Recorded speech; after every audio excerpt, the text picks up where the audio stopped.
सोबत आहेत सुमितजी नानी. काय वातावरण आहे? वातावरण सगळं कमळ आहे. कमळ आहे. कमळ पर्व चालू आहे सध्या. बरोबर. इथं निटूर सर्कल मध्ये काय विषय आहे? निटूर सर्कल मध्येच नाही, पूर्ण निलंगा विधानसभेमध्ये लातूर जिल्ह्यामध्ये माजी मंत्री संभाजी भैया पाटील निलंगेकर साहेबांच्या पूर्ण झालेल्या विकास कामाच्या जोरावर आणि त्यांच्या माध्यमातून सर्वांगीण तळागाळापर्यंत होत असलेल्या विकास कामाच्या जोरावर जनता खूप खुश आहे. मग ते लाडक्या बहिणी असो किंवा आपले माय माऊली जनार्दन असो, सगळेजण भैया साहेबांवर भरपूर प्रमाणात खुश असून कमळाचं बटन दाबून भरभरून त्यांना आशीर्वाद देणार आहेत. बरोबर.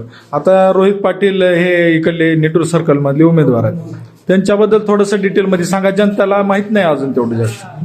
रोहित पाटील अतिशय तो चांगला शिकलेला आहे, सुशिक्षित आहे, अच्छा, चारित्र्यवान आहे, अतिशय एक समजदार एक कार्यकर्ता म्हणून, लोकप्रतिनिधी म्हणून की उच्च शिक्षित असताना देखील तो गावाकडे आला. गावाकडे आल्यानंतर त्याने गावच्या लोकांच्या आग्रह खातर दुसरीकडे नोकरी न बघता किंवा उद्योग न करता गावच्या सेवेसाठी तो गेली 10 वर्ष गावामध्ये बिनविरोध सरपंच म्हणून काम